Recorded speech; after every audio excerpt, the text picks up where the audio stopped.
Throughout history, legends of blood-sucking animals have existed in numerous civilizations. The Chupacabra is a vampire-like monster that has gained a lot of attention recently. The original meaning of Chupacabra in Spanish is goat sucker.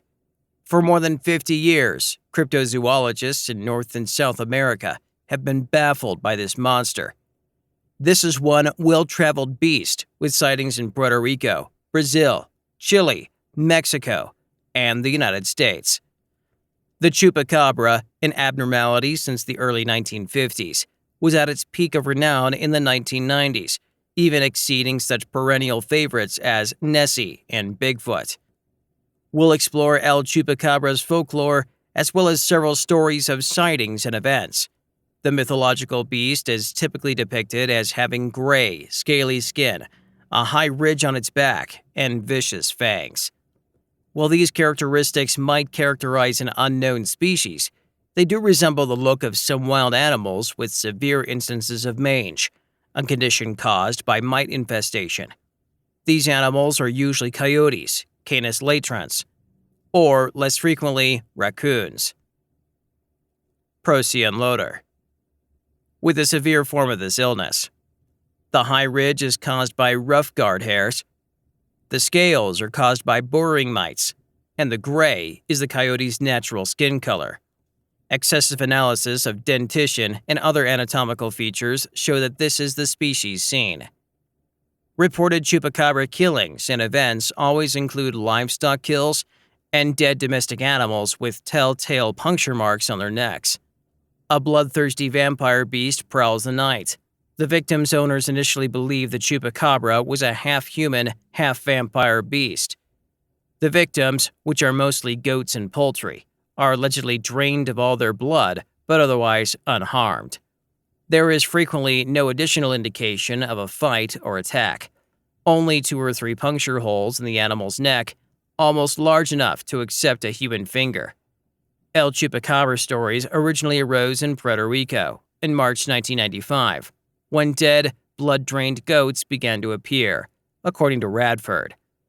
A newspaper published an eyewitness account of a bipedal monster 4 to 5 feet tall with spikes along its back, long, thin arms and legs, and an alien-like oblong head with red or black eyes that august.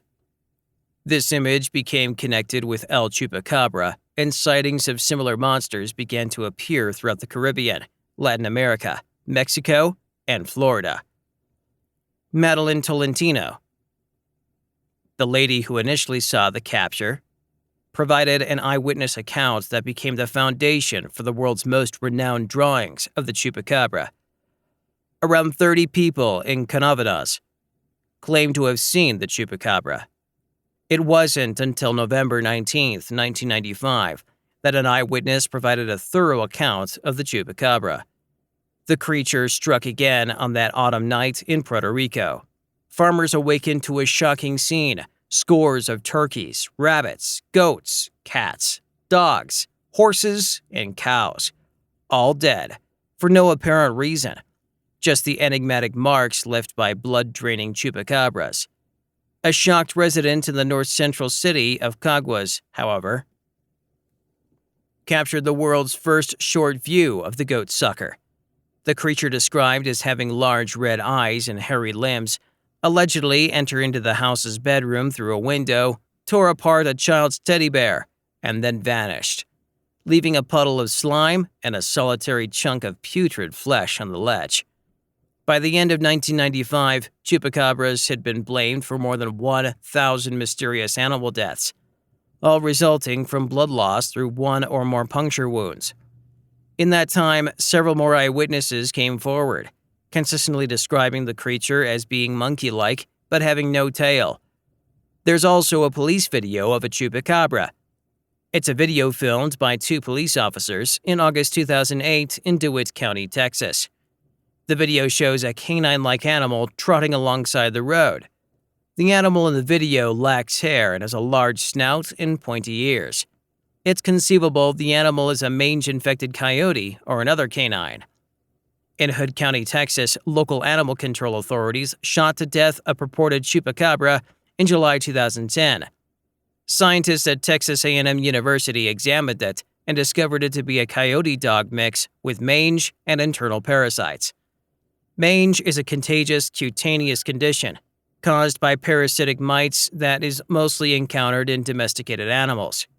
Many people assume that the canine Chupacabra sightings are the result of mange-infected animals.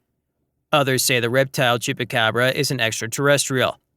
And if individuals encounter an animal like this, their natural emotions are revulsion or the desire to mercifully eliminate the animal. These are normal emotions, but we must exercise caution and go a step farther. For starters, it would need hundreds to thousands of the organisms to maintain the species alive. If each of those species is 5 feet tall and weighs roughly 100 pounds, it would be difficult to have no documented sightings or fossils, especially on a tiny and highly populated island like Puerto Rico. For another thing, even if the monsters were able to conceal, they'd still require a lot of food. And if they're vampires, you'd expect to discover a lot more blood-drained carcasses. That's all for today's video. Do you believe the Chupacabra exists? Let us know down in the comments. Don't forget to like, subscribe, and hit the bell icon to be notified of our next videos, and I'll see you in the next one.